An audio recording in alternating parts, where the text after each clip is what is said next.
Muitas vezes, as lembranças de um passado tortuoso são a linha que determina o futuro de uma personalidade.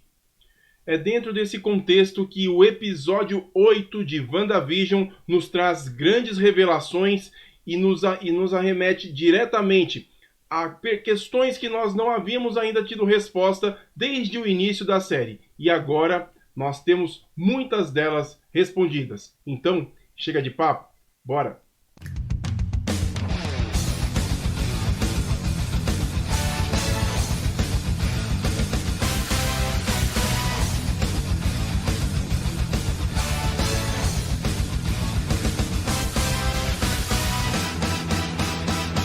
Ei você aí que está me assistindo, meu nome é Alex Fury e esse aqui é o canal Como é Bom Ser Nerd, o lugar onde a gente fala de quadrinhos, de cinema, de séries e de tudo que a gente gosta do universo geek.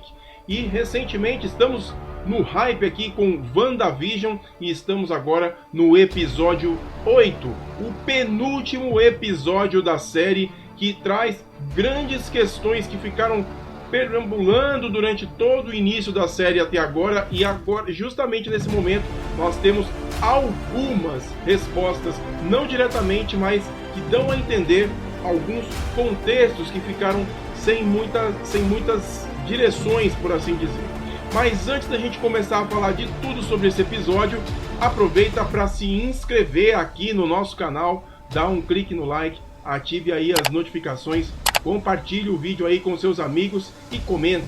Comenta porque agora nós chegamos no ápice desta série e justamente as pontas que ficaram no encerramento desse episódio dão a determinante do que será daqui para frente. Está muito próximo o que se espera do filme de Doutor Estranho no Multiverso da Loucura, e tudo isso a gente percebe que está sendo desenhado dentro da série WandaVision. Então, galera, a partir de agora nós vamos falar de muitos spoilers. Portanto, se você ainda não assistiu nada da série WandaVision, por favor, dá um tempinho, vai lá assistir e depois você volta aqui. Mas se você tá por dentro de tudo, fica sentadinho aí, porque agora a gente vai adentrar pelos segredos de Westview e entender melhor um pouco mais dessa trama multiversal que está intrigando todo o universo geek. Bora lá! O episódio abre contando primeiramente o passado de uma das personagens que mais intrigaram durante todos os episódios de WandaVision desde o início, Agatha Harkness. E a gente conhece um pouco de quando tudo começou lá em Salem em 1650, alguma coisa, eu não me recordo, e lá ela está sendo levada para um sacrifício, justamente por conta que ela traiu o seu Coven. O Coven, para quem não sabe, é um reduto de bruxas que praticam a magia e, de certa forma, são unidas nesses estudos para se aprimorar dentro desse universo. E, claro, a Agatha Harkness, ela roubou conhecimentos que ultrapassavam do período em que ela estava permitida para acessar esse tipo de magia. E ela aqui está pagando pelo seu erro de ter cometido esse roubo de informações que ainda não estavam dentro da sua patente dentro do Coven. E ali ela está sendo julgada, e o bacana é que é uma cena diretamente tirada como referência dos quadrinhos. Aqui vocês veem que ela também está sendo colocada para ser queimada, inclusive, e todos esses ao redor são seus netos, né? E aqui é praticamente uma reprodução, só que aqui pelo o Coven, pela qual ela faz parte. Esta figura aqui se trata de sua mãe, que é a líder do Coven, e é justamente a sua mãe que a está julgando. Nesse momento, todas as bruxas, ao comando dela, começam a utilizar a magia para remover de dentro da Agatha Harkness todo o conhecimento e todo o poder que ela absorveu fazendo esse roubo de informações. E claro, obviamente, ela conseguiu superar isso com os estudos obscuros, malignos, dentro desse contexto. E então a magia se reverte. A gente pode perceber aqui que a Agatha Harkness começa a utilizar justamente aquela coloração roxa que nós vimos nos episódios anteriores, quando ela se revela para Wanda. e então ela inverte o processo e começa a sugar a energia vital de todas as bruxas que estavam atacando. E obviamente a gente pode perceber que ao redor da Agatha nós percebemos uma luminescência cor de laranja que lembra bastante este objeto, o Darkhold, o Tomo Negro, o livro que foi escrito pelo demônio Cthon, que praticamente trouxe a ela todos os poderes que ela conseguiu conquistar até hoje. E então, vendo que a sua filha começou a usurpar o poder de todas as suas colegas, a sua mãe assume essa posição. E reparem que o detalhe que enquanto a mãe utiliza a sua magia, ela vê a gravidade dos poderes que a Agatha Harkness alcançou. E é justamente com esse esforço tremendo que ela coloca praticamente toda a sua sabedoria e energia enquanto bruxa. E obviamente, algo acontece.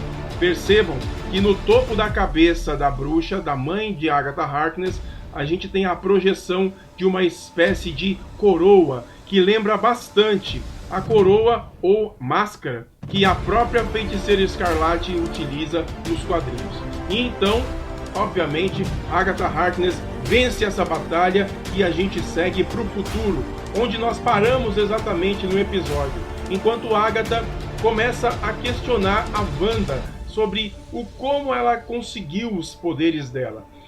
A gente percebe que a Agatha Harkness ela tem uma sede de poder, justamente por, claro, ser a dominante dentro desse universo das bruxas e da magia, por assim dizer.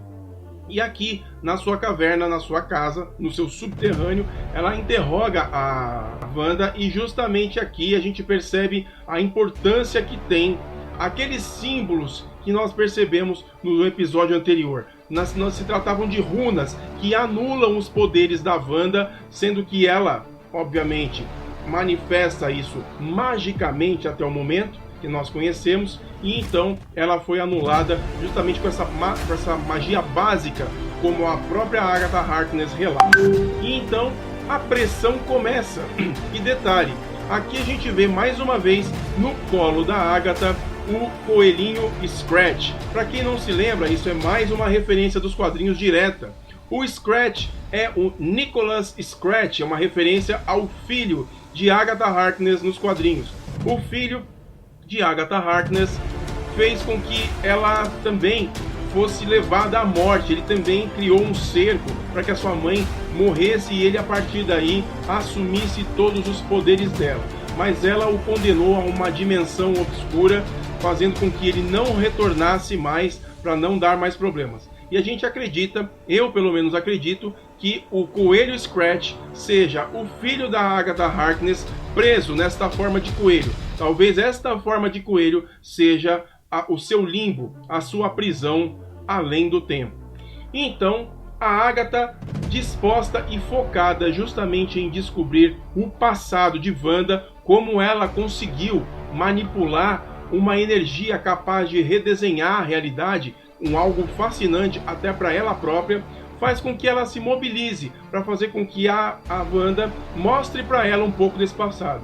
Obviamente, a Wanda recusa e ela utiliza seus poderes para torturá-la e ao mesmo tempo fazer com que ela ceda e consiga entender e consiga mostrar um pouco do seu passado. E então, a partir daí, nós começamos a explorar um pouco desse passado. E o primeiro ponto de parada é Sokovia. Exatamente na época em que eles eram crianças, tanto ela quanto o pequeno Pietro. E a gente entende um pouco do passado, o porquê que a Wanda é aficionada por sitcoms e personagens que são dessas séries.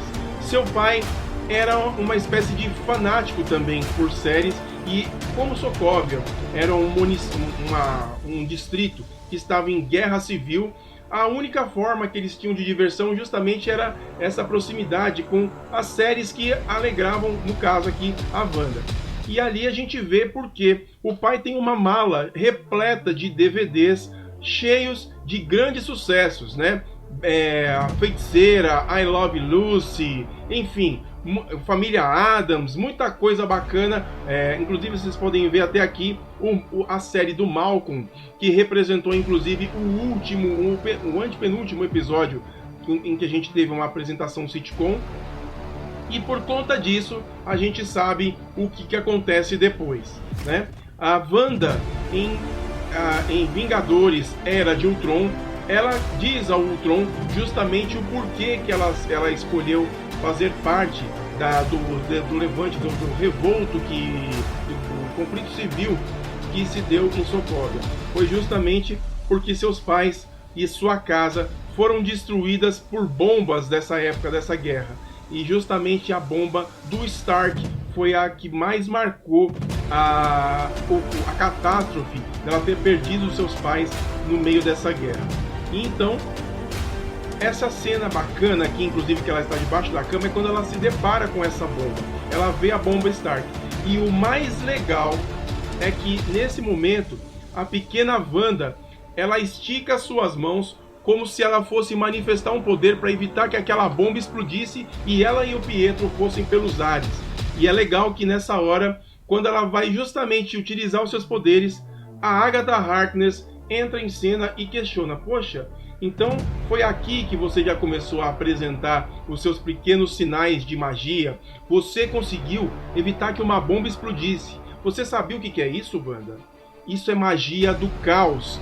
Finalmente a gente tem citado a magia do caos, que é clássica dos quadrinhos, oriunda inclusive das montanhas de Wundragor, onde o alto evolucionário explorou as capacidades da Wanda e conseguiu destravar esse poder que ela tem. E então começa mais pressão, porque a Agatha Harkness quer saber de todas as formas como que tudo isso nasceu. Até aqui a gente não tinha respostas, mas a Agatha forçou ainda mais. E então somos levados mais uma vez para mais uma das cenas que compõem o universo cinematográfico da Marvel. O Capitão América e o Soldado Invernal, na cena pós-créditos, nós vemos uma instalação da Hydra que está em Sokovia e eles utilizam o cetro de Loki. O cetro de Loki que inclusive nós vimos em o primeiro Vingadores, quando ele consegue fazer a travessia pelos Tesseract e chegar nas instalações da SHIELD. E lá a gente vê o cetro do Loki pela primeira vez, só que a gente nem imaginava o poder que isso tinha. A única vez que nós vimos isso funcionando foi quando ele utilizava das rajadas de energia e ele fazia o domínio mental, que inclusive o Clint Barton foi um dos primeiros. E lógico, a Hydra, depois de todos esses eventos, tomou posse do cetro de Loki e começou a fazer experimentos com voluntários. E a Wanda se apresenta como Wanda Maximoff, status voluntária. E aqui ela se expõe à joia do cetro de Loki. Todos nós sabemos qual que é a origem dessa joia. Ela é a joia da mente, que nesse momento, inclusive com o Loki, quando ele utilizava, ela estava fechada nesse invólucro azul, que lembra bastante o mesmo conceito do próprio Tesseract. E aqui, finalmente, no momento em que a Wanda entra em contato com essa joia, a minha teoria é a seguinte: ambos os invólucros, seja o invólucro mental da própria Wanda, quanto o invólucro da própria joia da mente, estavam fechados. Os dois, em uma determinada conexão, conseguiram se destravar e encontrar o seu verdadeiro potencial. Ambos conseguem se soltar de suas amarras e se encontrar na verdadeira essência de cada um. Tanto ela quanto a própria joia, que cedem para cada um seus poderes. E ali, num vislumbre desse destrave de poderes, a gente vê a Wanda contemplando algo que a joia da mente liberou para ela. Uma figura etérea de uma mulher com uma roupa, muito provavelmente um vestido, e se vocês repararem aqui na cabeça, é como se fosse duas pontas, não vou dizer que são chifres, mas duas pontas que lembram o conceito visual da roupa clássica da Feiticeira Escarlate. E aqui a gente já entra num auge, cara, porque Cara, é tudo que a gente queria ver, tudo que eu pelo menos queria ver, são os primeiros conceitos visuais da futura Feiticeira Escarlate. E então a Wanda fica vislumbrada com aquela grande revelação que de certa forma ela se identificou com aquela figura. Parece que a Wanda não só viu a figura da Feiticeira Escarlate, parece que a Wanda conseguiu ver o seu próprio futuro nesse momento. E a gente vem de novo com essa questão do Nexus, porque sabemos que a Wanda é um ser extremamente poderoso. E agora a gente vê que ela efetivamente assume essa posição de um ser Nexus. Eu expliquei isso no último episódio, no último vídeo que eu fiz aqui no canal. Se vocês quiserem saber um pouco mais sobre a questão do que é Nexus, eu vou colocar o link aqui em cima nos cards para vocês poderem acessar e assistir a explicação que eu dei sobre o que é o universo Nexus. Mas aqui, dentro desse conceito, eu volto a falar sobre ele justamente porque Nexus são os seres super poderosos que conseguem captar a energia dos mundos paralelos, dos multiversos e assim conseguir controlar a probabilidade e tudo mais. Bacana que eu quero até retornar uma coisa, a Agatha Harkness não falou exatamente a magia do caos, mas ela falou da magia das probabilidades, coisa que só um grande mago conseguiria fazer, um grande mago. Em mais pressão, a Agatha Harkness conseguiu mostrar para Wanda de onde toda essa energia começou a destravar. Desde a Era de Ultron, dos experimentos que a Hydra fez com ela, ela conseguiu se engrandecer com relação aos seus poderes. Mas existia algo mais que ela pudesse explorar dentro da psique da Wanda e entender um pouco mais da origem dessa força extrema que ela tanto cobiçava. E então, nós finalmente vamos para a intimidade da Wanda. Aqui no Complexo dos Vingadores, exatamente em Vingadores Guerra Infinita, Vingadores Guerra Civil, nós temos aqui o momento em que o Visão e a Wanda se conversam. E aqui os dois colocam seus pontos de vista com relação à solidão. A Wanda com as suas chagas do passado, com a perda de sua família, com a perda do seu irmão. A única coisa que ela queria naquele momento, segundo ela disse para o Visão, era que o irmão dela retornasse. Se ela pudesse fazer isso, que ela o faria. E então o Visão entra no contexto, diretamente no que tange o universo da Wanda, e ele diz para ela, o que é o luto, senão uma forma de perdurar o amor. É muito linda essa frase. E ele diz o seguinte para ela, eu só conheço a solidão. Eu nunca tive ninguém para amar. Então, talvez, se eu tivesse alguém para amar, eu talvez tivesse o privilégio de sentir o que você está sentindo. E é nessa hora que a conexão amorosa dos dois efetivamente acontece, né? E claro, é aqui que a Agatha viu a oportunidade de entrar mais na mente. Ela falou, nossa, então nesse momento, né, Wanda, você já tem perdido muita coisa. Você já perdeu o seu irmão, você perdeu o Visão, você perdeu tudo que você amava. E agora, o que será que tem mais na sua mente? E a Wanda não aguentava mais aquela pressão. Até que a Agatha Harkness mostra para ela a Sword, que era justamente o lugar onde ela poderia recuperar o seu amor. Então, mostra justamente aquele momento que nós exploramos há 2 ou 3 episódios atrás. Depois, se vocês quiserem, eu deixo aqui nos cards também, quando a gente fala do momento em que ela invade aqui o complexo. E a gente retorna justamente nesse momento. Então, de cara, quem a encara de frente é o Hayward, que a coloca em xeque. Wanda, o Visão não te pertence. Você acha que isso tudo aqui é de acordo como você quer, mas não é. E aquilo só cria mais pressão na mente dela. E é um momento em que a Wanda finalmente olha no complexo e vê que o Visão que ela conheceu, que ficou perdido lá nos terrenos de Wakanda, foi levado pela Sword e finalmente colocado em desmonte completo. E ali eles estavam estudando toda a tecnologia envolvida no corpo do Visão.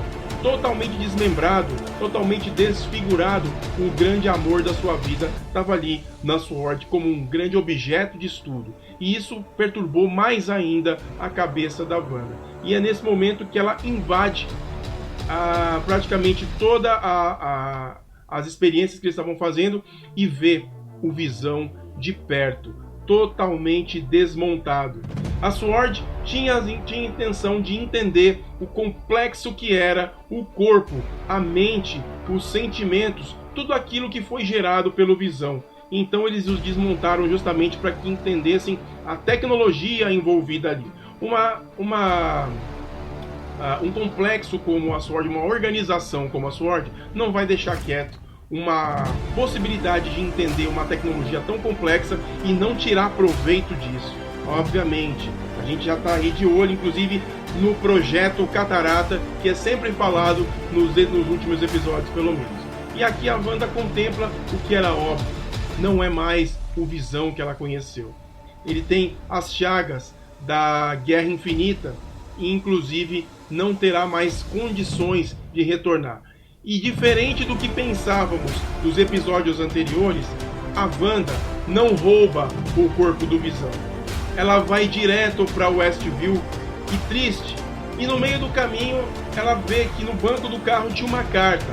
A carta ela tem a ver com os momentos do passado em que os dois, quando sós, puderam fazer seus planos, principalmente no período no início de Guerra Infinita, quando eles estavam na Europa planejando ter uma vida a dois. E os planos dos dois eram justamente ter uma casa em um lugarzinho remoto, muito provavelmente Westview. E então aqui a gente vê a última despedida da Wanda. E tudo isso, galera, é uma grande repressão dentro desse corpo que conseguiu se destravar em termos de poder, que ao mesmo tempo tem as suas chagas das perdas do passado e que sofre por uma perda que ficou irreparável na sua vida. E ela, infelizmente, teve que ver esse seu grande amor ser dilacerado duas vezes, uma pelas suas mãos e outra pelas mãos do algoz, o Thanos. E então, num momento de raiva, a Feiticeira Escarlate não aguenta mais. Ela está em Westview. Ela está no terreno em que o Visão e ela planejavam ter as suas vidas. Ela está num terreno vazio, onde todos os seus sentimentos, todas as suas lembranças também estão vazias como ela. E é nesse ato que ela não aguenta e todos os seus poderes são liberados. E a partir daqui a gente vê todo o Rex tomando conta de Westview e redesenhando completamente a realidade daquele lugar. Todas as pessoas que estavam ali, o Herb e todos os personagens que nós vimos desde o início da série estão todos ali e são todos redesenhados conforme avança o poder da Wanda. E então, completamente redesenhado aquele universo, nós entramos no primeiro momento da lembrança, que é justamente aquele sitcom que chamou a atenção da Wanda desde pequena. E então ela redesenha o Visão. E é legal que ela redesenha o Visão e a gente percebe que ele é todo reconstruído com as cores que são muito comuns da própria Joia da Mente. É como se a própria Joia da Mente desse extensão de poder à Wanda para que ela reconstruísse as coisas conforme a sua vontade, conforme o seu desejo. E ali nós vemos o Visão, a casa, a realidade totalmente redesenhados. Tudo em preto e branco. A própria Wanda contempla a alegria de conseguir reconstruir tudo aquilo que ela sempre quis. E é aí então que a gente tem mais uma resposta. Tudo o que a gente assistiu desde o primeiro episódio nada mais é do que uma explosão de todos os traumas reprimidos da Wanda, reconfigurados no seu verdadeiro desejo de ser feliz. Todos os episódios, então, são uma lacuna de todos os seus traumas e, de uma certa forma, das lembranças que o seu pai em Sokovia deixou para ela, das boas lembranças que seu pai deixou para ela nos tempos em que ela assistia os sitcoms. E então, depois de tudo isso, ela escuta os gritos dos seus filhos do lado de fora. E lá a gente vê que o Wiccan e o Celery, o Billy e o Tommy, eles não desapareceram. A Agatha os manteve escondidos. E isso daí entra de encontro direto com o que a gente conhece nos quadrinhos.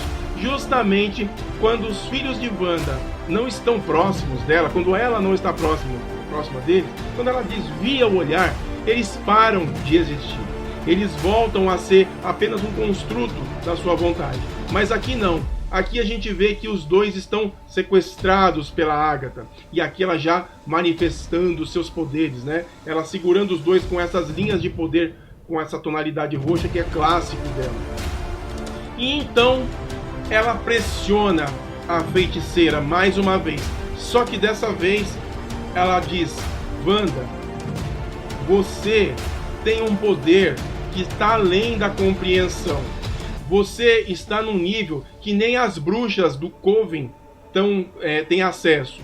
Você pode ser considerada uma feiticeira escarlate. Finalmente a gente vê o nome Feiticeira Escarlate sendo citado na série, só que agora como se fosse uma patente, como se fosse um reconhecimento de alguém superior. Então, a figura da Feiticeira Escarlate já foi projetada no destravamento da Joia da Mente e no próprio destravamento psicológico da Wanda. E aqui a gente tem a Joia da Coroa, quando a Agatha Harkness finalmente cita esse termo e a gente encerra o episódio nessa etapa. E claro, esse episódio tem uma cena pós-créditos. Acabou os comerciais, acabou os sitcoms. Agora é a luta por defender o Westview. E nesse momento, nós vamos lá pro complexo da SWORD, que está já de campana depois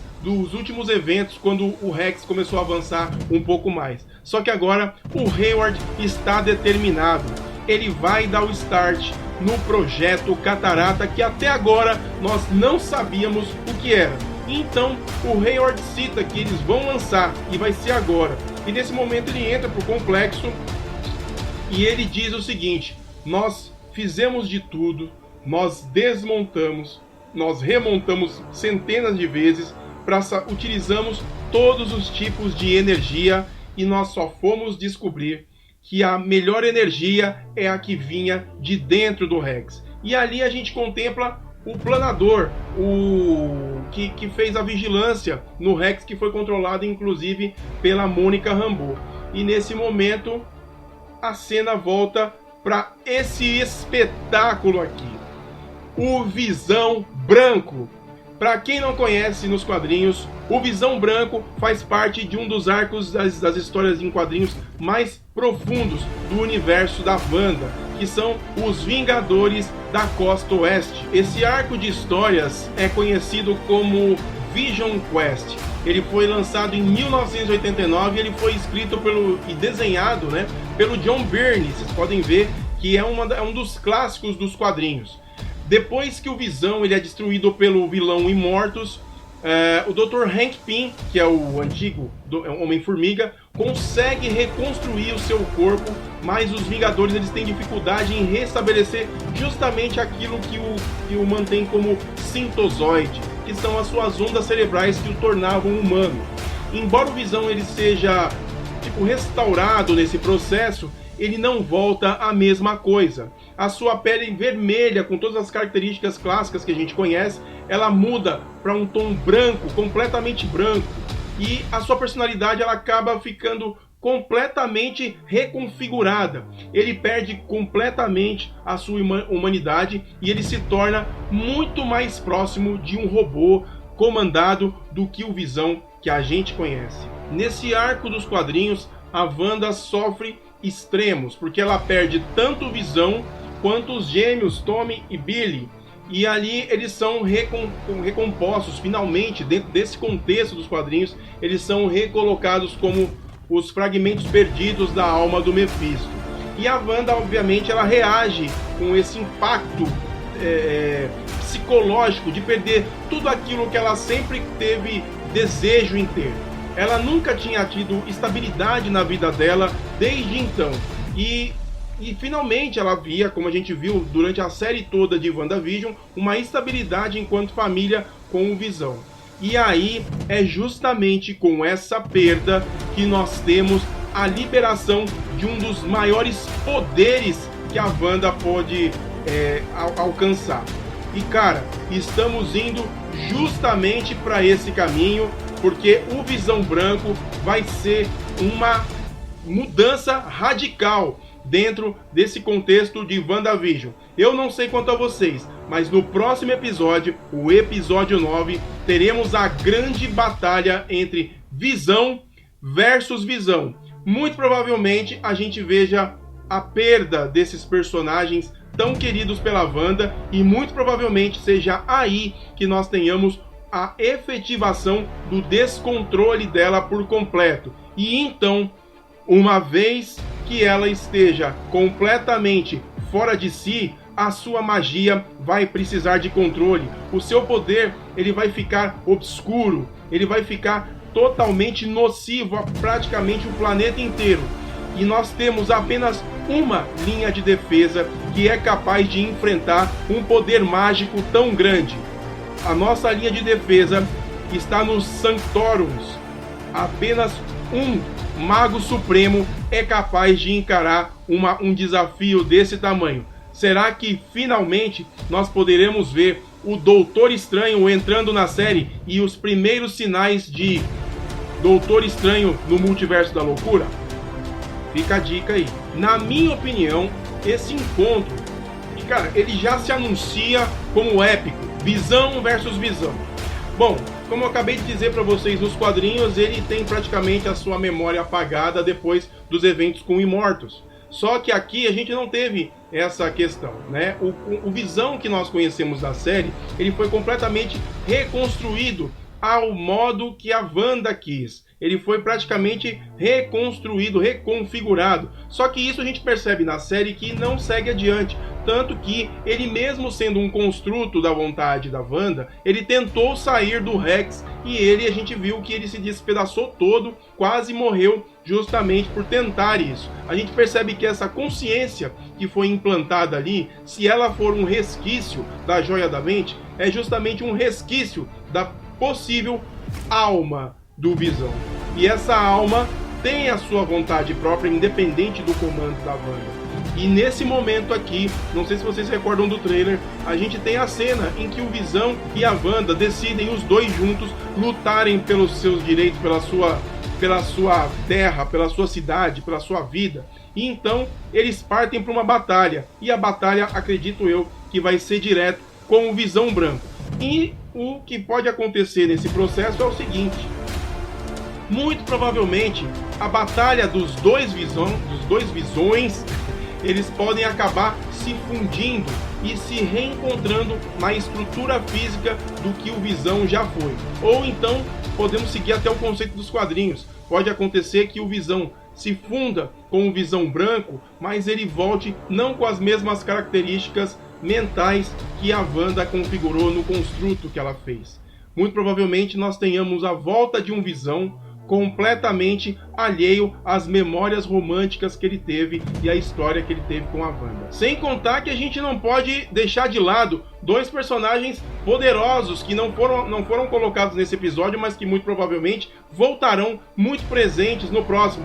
Mônica Rambeau como Photon, já com seus poderes, e o Pietro. Aliás, legal que a Agnes nesse episódio, ela chama o Pietro de Fake Pietro, como se fosse um Fake Pietro. Ela deve fazer uma piadinha, chama de Pietro, fazendo uma palavra só, como uma criação dela mesma, sendo que o verdadeiro Pietro estava a muitos quilômetros de distância e completamente perfurado. Olha só o sarcasmo dessa feiticeira. Galera, as portas estão abertas. Daqui pra frente é esperar o espetáculo, porque semana que vem, no 9º episódio e último episódio de WandaVision, teremos não só grandes revelações, mas praticamente os rumos que a fase 4 da Marvel vai tomar a partir de agora. Tudo se define a partir da semana que vem. eu vou ser bem franco com vocês, eu acredito que as coisas não vão se encerrar no episódio 9 não. Muito provavelmente nós vamos seguir adiante até, não nessa semana, mas na outra, para que na próxima já engate com Falcão e o Soldado Invernal. Acredito que a Marvel não vai perder a oportunidade de estender por mais um e nos mostrar mais um pouco do que pode acontecer lá na frente em Doutor Estranho no Multiverso da Loucura.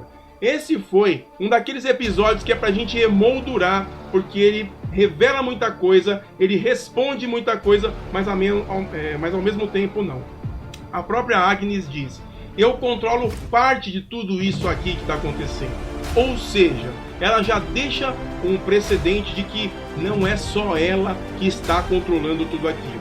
Tem algo mais que está dando conta de tudo que está acontecendo em Westview. A Wanda foi só um joguete para que tudo aquilo efetivamente acontecesse e se firmasse. Mas na verdade existe muito mais obscuro, escondido dentro daquele contexto que a gente vai descobrir só na semana que vem, galera. Bom, galera, eu tô muito contente que vocês me acompanharam até aqui. Eu sou o Alex Fury e esse vídeo foi feito assim com muito carinho e eu espero que vocês compartilhem ele com muita gente, porque WandaVision vai definir muita coisa do que o MCU vai trazer pra gente daqui pra frente. Beleza, turma? Então é isso. Espero que vocês compartilhem esse vídeo aí com todo mundo, aproveita, se inscreva aqui no canal, dá um pulinho nas nossas redes sociais e comenta, eu quero saber o que você tá pensando, o que vem aí pro próximo episódio. E fique esperto, eu vou fazer uma live pra vocês na semana que vem, logo cedinho, viu? 5 da manhã, quero ver quem vocês vão ter coragem de acordar pra assistir WandaVision comigo, beleza? Então é isso, um grande abraço e até mais no nosso próximo vídeo. Valeu!